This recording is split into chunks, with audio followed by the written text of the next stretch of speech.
The Substance is a body horror film about a woman resorting to a mysterious drug to make a younger version of herself. It's a wild film that will likely gross you out a little bit. Let's talk about it. In this movie, we follow Elizabeth Sparkle, played by Demi Moore. She's a former movie star, now teaching aerobics on television, but after turning 50 years old, she gets canned for her declining physical attraction, leaving her to feel a bit lost. She's given an unregulated drug known only as the Substance, which gives her a much younger version of herself to waltz around as, to fill the void of not feeling young and fabulous anymore. She goes about her life juggling the lives of two different versions of herself, but she starts to suffer from a bit of madness as she starts segregating the two personas. This movie has a lot of subtext with social commentary, all of which has to do with society's beauty standards. This movie digs into the ways that people talk about body image and physical imperfections and how damaging it is to the people that feel like they're not meeting those standards. A lot of that commentary has to do with aging. Elizabeth's career revolved around her maintaining a youthful appearance, which is obviously something that you can't keep up forever. She's constantly dwelling on the fact that she's not as beautiful as she once was, because that's been made clear to her at face value by those around her. Once she has her younger form, Sue, played by Margaret Qualley, the movie seems to lean into commentary on the difficulties of balancing a lifestyle that is healthy,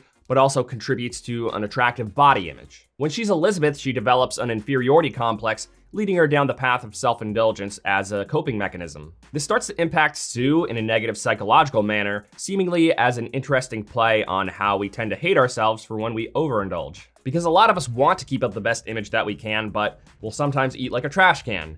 It always feels good in that moment, but we almost always hate ourselves later for it. If we live too much in comfort, we start to lose our form, but even worse, if we focus too much on our physical form by, say for example, not eating nearly enough, then we're usually not treating our bodies well. In our protagonist's line of work, it's all about respecting the balance between maintaining one's body image while also maintaining a healthy lifestyle. And that seems to be what the relationship between these two personas loosely revolves around. Through the madness our protagonist starts to sink to, the movie's message overall seems to be that you'll drive yourself mad trying to meet society's standards, and that as hard as it can be sometimes, it's better to live by your own. Beyond the movie's subtext, the thing that really defines it is the directorial style. Everything is semi-realistic, making it feel really uncanny. To throw out a recent example, this felt pretty similar to Blink Twice's directorial style. But this movie worked a lot better because it has a pretty consistent tone where that movie's tone was constantly changing. This is semi-realistic across the board. For example, some of the dialogue and performances are a little bit cheesy. Characters will straight up be like,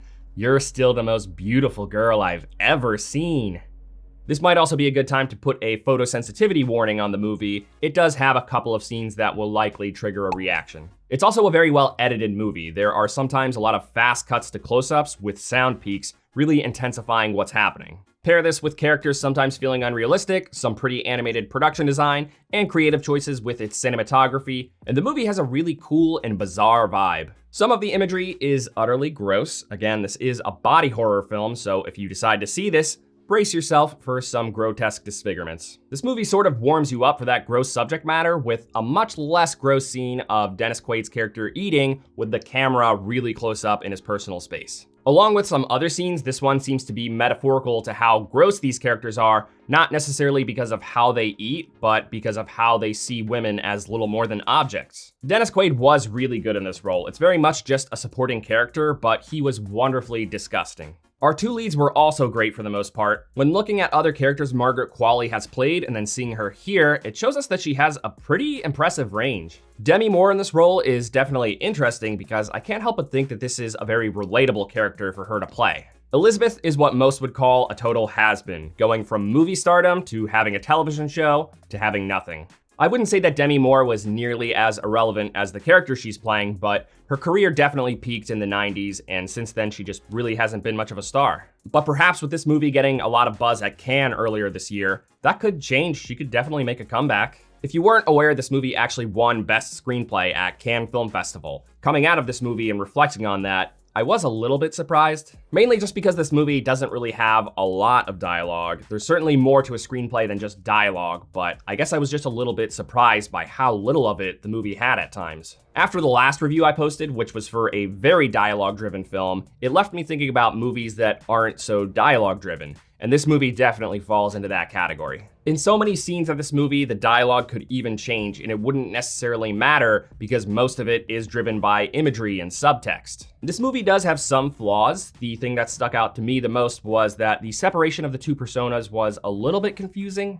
It wasn't clear to me whether or not they were each totally independent, or if their distance for one another was just indicative of her going mad. Just a bit more clarity would have been nice. Otherwise, I did like the fact that Elizabeth and Sue do start to resent one another. I think it speaks to the way that we show up differently in society versus behind closed doors, and we don't always love ourselves for how we do this. Easily my least favorite thing about this movie was the ending. I'm not gonna spoil it, but it was just way too much. Some of it is over the top in a good way, and then other parts of the climax were very long and drawn out and very silly in a way that made the movie feel a bit campier in the end than I would have liked. But still, the majority of this movie was really captivating. There is never a dull moment, and it always leaves you thinking about what everything actually means. It's a really gripping movie that makes for a pretty cool theatrical experience. This was definitely a good movie. If you're down for an art house film that keeps you thinking about subtext, this one is definitely worth checking out. But if you're not in the business of decoding subtext,